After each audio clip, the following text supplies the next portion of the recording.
नमस्कार दोस्तों। इस वीडियो में आपका हार्दिक स्वागत है। मैं हूं पत्रकार योगेंद्र योगी। दोस्तों, पूर्व मुख्यमंत्री अशोक गहलोत ने भजनलाल सरकार को नसीहत देते हुए कहा है कि भाजपा सरकार बनने के बाद नेताओं के बेटों का सरकारी काम में दखल बढ़ गया है। पूर्व मुख्यमंत्री ने चेतावनी दी कि बेटों को सरकार के नज़दीक लाने से वे बिगड़ सकते हैं। गहलोत ने सरकार के मंत्रियों और विधायकों को सलाह दी है कि वे अपने बेटों को थोड़ा दूर रखें। उन्होंने कहा कि बेटों को दूर रखो और अच्छे संस्कार दो, नहीं तो बदनामी सरकार की भी होगी। दरअसल गहलोत ने यह सलाह भीम से भाजपा के विधायक हरि सिंह रावत के बेटे पर आरोपों के संदर्भ में दी। यह सीख देते हुए गहलोत शायद यह भूल गए कि उनके कार्यकाल में भी कांग्रेस विधायक और मंत्री के पुत्रों और रिश्तेदारों ने कोई गैरकानूनी काम करने में कसर बाकी नहीं रखी थी। दरअसल ये जो नया मामला है, ये राजसमंद जिले के भीम क्षेत्र का है, जहां से भाजपा विधायक हरि सिंह रावत के बेटे और भाजपा के जिला मंत्री रणजीत सिंह रावत के खिलाफ भीम थाने में 4 पक्के मकानों को जेसीबी से तोड़कर जमींदोज करने का मामला दर्ज हुआ है। बरतू गांव की रहने वाली एक महिला सहित 3 लोगों की शिकायत पर पुलिस ने मामला दर्ज किया है। वहीं इस मामले में राजसमंद पुलिस की चुप्पी पर भी कई सवाल खड़े हो रहे हैं। पीड़ित महिला का आरोप है कि 8 मार्च की रात को करीब 10 साल पुराने उसके मकान को अचानक जेसीबी से गिरा दिया गया। इस दौरान घर में रखा सारा सामान बर्बाद हो गया। तो ये दोस्तों, ये एक मामला नहीं है। जब सरकार कोई भी सत्ता में होती है, राजनीतिक दल, तो उसकी पार्टी के नेता विधायक, उनके परिवार के लोग, पुत्र भतीजे भांजे क्या क्या करते हैं, ये केवल एक उदाहरण मात्र है। इसी तरह मैं आपको बता दूं कि 2025 में, जुलाई 2025 में भजनलाल सरकार के कैबिनेट मंत्री बाबूलाल खराड़ी के बेटे देवेंद्र खराड़ी पर धोखाधड़ी से जमीन खरीदने के आरोप लगे थे। देवेंद्र खराड़ी ने छोटी सरवन तहसील के मरगली गांव में 52 बीघा जमीन खरीदी। जमीन पर काबिज लोगों का कहना था कि यह जमीन उनके पुरखों की है, जिस पर वे पिछले 50 साल से काम कर रहे हैं, जिसको जोत रहे हैं। जमीन के दस्तावेज भी हैं, लेकिन उन्होंने रजिस्ट्री नहीं कराई थी। टीएडी मंत्री बाबूलाल खराड़ी का कहना था कि मेरे बेटे ने किसी व्यक्ति के नाम राजस्व रिकॉर्ड में दर्ज जमीन को नियमानुसार खरीदा है, उस पर कोई कब्जा नहीं है। कुछ लोगों ने अन्य जमीन के कब्जे को मेरे बेटे की जमीन बताकर शिकायत की थी, जिसकी जांच बांसवाड़ा प्रशासन कर चुका है। दोस्तों, राजनीति में खादी और रसूख के मेल से ठगी का मामला भीलवाड़ा जिले के मांडलगढ़ विधानसभा में भी सामने आ चुका है। मांडलगढ़ बीजेपी विधायक गोपाल खंडेलवाल के बेटे मुकेश खंडेलवाल पर असम सरकार का 15 करोड़ रुपए का फर्जी टेंडर दिलाने के नाम पर अहमदाबाद के कपड़ा कारोबारी से 4 करोड़ 81 लाख रुपए ठगने का गंभीर आरोप लगा। पीड़ित का सबसे गंभीर आरोप यह था कि जब उसने रकम वापस मांगी तो उसे जयपुर बुलाकर विधायक गोपाल खंडेलवाल से मिलवाया गया, ताकि उसे सुरक्षा का एहसास हो। कारोबारी का दावा है कि वहां उसे भुगतान का आश्वासन दिया गया, लेकिन आज तक एक धेला भी वापस नहीं मिला।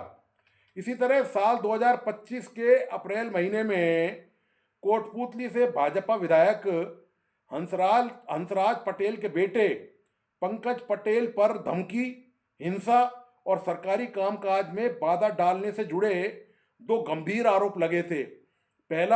पहली घटना प्रागपुरा आबकारी पुलिस स्टेशन में हुई, जहां पंकज पटेल ने अपने 50-60 साथियों के साथ मिलकर कथित तौर पर परिसर में तोड़फोड़ की और अवैध शराब बेचने के आरोप में गिरफ्तार एक व्यक्ति को छुड़ा लिया। दूसरे मामले में कोटपूतली विद्युत विभाग के एएन लखन सिंह ने पंकज पटेल के खिलाफ जान से मारने की कोशिश का आरोप लगाते हुए शिकायत दर्ज कराई थी। इसी साल जनवरी के महीने में सरकारी स्कूलों के बच्चों को मिड डे मील योजना के तहत 2000 करोड़ से ज़्यादा के घोटाले में भ्रष्टाचार निरोधक ब्यूरो ने भाजपा नेता राजेंद्र सिंह यादव के दोनों बेटे मधुर यादव और त्रिभुवन यादव सहित करीब 1 दर्जन लोगों के खिलाफ केस दर्ज किया था। आरोप है कि कानफेड के अफसरों की मिलीभगत से करोड़ों रुपए का घोटाला किया गया है। लगातार दूसरी बार विधायक बनने के बाद गहलोत ने राजेंद्र सिंह यादव को अपने मंत्रिमंडल में शामिल किया था। वर्ष 2024 के लोकसभा चुनाव से पहले कांग्रेस के कई नेता भाजपा में शामिल हो गए थे, जिनमें राजेंद्र यादव भी शामिल थे। इसी तरह दिसंबर 2017 में तत्कालीन वसुंधरा सरकार में मंत्री रहे हेम सिंह भड़ाना के बेटों हितेश भड़ाना और सुरेंद्र भड़ाना ने 10 अन्य लोगों के साथ मिलकर अलवर के एक 21 वर्षीय ला छात्र का अपहरण कर उसकी जबरदस्त पिटाई करी। आरोपी सुरेंद्र सिंह पर कुछ वर्ष पूर्व अलवर शहर की अपना घर शालीमार सोसाइटी में नशे में महिलाओं के साथ छेड़छाड़ के आरोपी लगे थे, जिसके बाद से सोसाइटी का एक परिवार तो वहां से जाने पर ही मजबूर हो गया। इस घटना का शोर राजस्थान विधानसभा में भी सुनाई दिया था, लेकिन उस वक्त भी पिता के रसूख के चलते आरोपी पर पुलिस ने कोई खास कार्रवाई नहीं की थी। पूर्व मुख्यमंत्री गहलोत ने भजनलाल को तो दोस्तों नसीहत दी, लेकिन वे ये भूल गए कि जब वे मुख्यमंत्री थे तब कांग्रेस के विधायक और मंत्री के पुत्रों और रिश्तेदारों ने भी गुंडागर्दी करने, हड़काने, धमकाने में कोई कोर कसर बाकी नहीं रखी थी। जुलाई 2021 में गहलोत सरकार के वन एवं पर्यावरण मंत्री सुखराम बिश्नोई के पुत्र भूपेंद्र बिश्नोई पर अपहरण और फिरौती मांगने के आरोप लगे थे। पीड़ित प्रकाश बिश्नोई का 17 जुलाई को जालौर के हडेचा से अपहरणकर्ता उसे हरियाणा ले गए अपहरण करके। पीड़ित का आरोप था कि अपहरणकर्ताओं ने उसकी बात वन एवं पर्यावरण मंत्री सुखराम बिश्नोई के बेटे भूपेंद्र बिश्नोई से कराई थी। भूपेंद्र ने रिहाई के बदले 50 लाख की फिरौती मांगी थी। उसने बताया था कि उसे पट्टों से पीटा गया। अपहर्ता जिसका अपहरण हुआ था उसे हॉस्पिटल में भर्ती करवाया गया था। उस दौरान वह मौका पाकर वहां से भाग निकला। दूसरी तरफ मंत्री पुत्र ने सफाई दी थी कि पीड़ित के अपहरण के बाद वह तो खुद उसे छुड़ाने की मांग को लेकर धरने पर बैठे थे। उन्होंने आरोपियों को विरोधियों की राजनीति की साजिश करार दिया था। इसी तरह जनवरी 2023 में कांग्रेस सरकार में कैबिनेट मंत्री रहे टीकाराम जूली के बेटे रोहित जूली का टशन दिखाते हुए एक वीडियो वायरल हुआ था, जिसमें रोहित जूली सरकारी पुलिस गार्ड के साथ रौब और पूरे टशन में नजर आ रहा था। जूली पर आरोप लगा था कि मंत्रियों को मिली सुरक्षा का उपयोग मंत्री के परिवार वाले अपना टशन दिखाने के लिए कर रहे हैं। विपक्षी दलों का कहना था कि मुख्यमंत्री अशोक गहलोत ने विधायक और मंत्रियों को मनमानी करने की खुली छूट दे रखी है। इसी तरह दोस्तों अलवर जिले के खेड़ली थाना पुलिस ने एक 43 वर्षीय महिला से रेप के आरोपी कठुमर विधायक रहे बाबूलाल बैरवा के भतीजे वीरेंद्र बैरवा को अगस्त 2023 में बलात्कार के आरोप में गिरफ्तार किया था। पीड़िता ने कठुमर विधायक के पीए का काम देख रहे उसके भतीजे वीरेंद्र बैरवा के खिलाफ खेड़ली थाने में बलात्कार का मुकदमा दर्ज कराया था।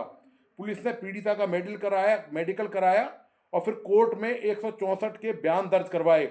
उसके बाद पुलिस ने आरोपी को गिरफ्तार कर लिया। इसी सिलसिले में दोस्तों ये जो अपराधों की जो ये श्रृंखला है ये कांग्रेस के नेताओं की, उसी में राजगढ़ अलवर से कांग्रेस विधायक रहे जौहरीलाल मीणा के बेटे दीपक उर्फ दिलीप मीणा गैंग रेप के आरोप में दौसा पुलिस ने उसे गिरफ्तार किया था। 10वीं में पढ़ने वाली एक छात्रा ने मार्च 2022 में दौसा के मंडावर थाने में मुकदमा दर्ज कराया था। पुलिस ने आरोपी विवेक शर्मा और नेतराम समलेटी को गिरफ्तार किया था। साथ ही विधायक पुत्र दीपक उर्फ दिलीप मीणा को भी आरोपी मानते हुए न्यायालय में चार्जशीट पेश कर दी थी। न्यायालय ने विधायक के बेटे दीपक मीणा के खिलाफ गिरफ्तारी वारंट जारी किया था, तब पुलिस ने उसे गिरफ्तार किया था। इसी तरह 9 मई 2022 को गहलोत सरकार में जल संसाधन मंत्री रहे महेश जोशी, जो खुद भी बहुत बड़े घोटाले में पाइप घोटाले में जेल जा चुके हैं, उनके बेटे रोहित जोशी के खिलाफ दिल्ली निवासी राजस्थान की एक स्थानीय न्यूज़ चैनल में कार्यरत रही महिला कर्मी ने बलात्कार करने का आरोप लगाते हुए दिल्ली में 0 एफआईआर दर्ज कराई थी। पीड़ित लड़की का आरोप था कि रोहित जोशी ने शादी का झांसा देकर उसके साथ दुष्कर्म किया। रोहित का कहना था कि उनके बीच आपसी सहमति के साथ संबंध बने थे, लेकिन अब पीड़ित लड़की ब्लैकमेल करते हुए दुष्कर्म का आरोप लगा रही है। तो ये दोस्तों हालात हैं राजस्थान के नेताओं, पुत्र और उनके रिश्तेदारों के। राजनीतिक दल दोस्तों कोई भी हो, चाहे वो भारतीय जनता पार्टी हो, चाहे वो कांग्रेस हो, वो जो भी उनकी पार्टी का कोई भी जनप्रतिनिधि, खासतौर से विधायक हो, मंत्री हो, सांसद हो, जब वो बनता है तो सत्ता का नशा उनको बौर्रा देता है। उनके परिवार को, लोगों को लगता है कि अब तो वो सब कुछ बन गए हैं, अब उनके सामने ना तो कोई कानून है, ना उनको किसी नियम कायदे की परवाह है। और आम जनता जो है वो उन सब की जो उनके जो तौर तरीके हैं, उनके जो गुंडागर्दी के जो तौर तरीके, उनको झेलने के लिए मजबूर और विवश हो जाती है।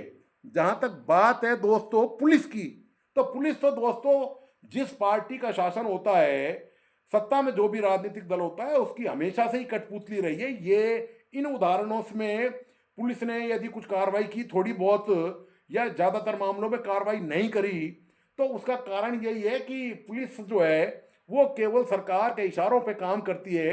अपने विवेक से कानून के दायरे में रहकर कानून की पालना कराने के लिए पुलिस कोई काम अपनी मर्जी से नहीं करती है, जब तक पुलिस को सरकार का इशारा नहीं होता।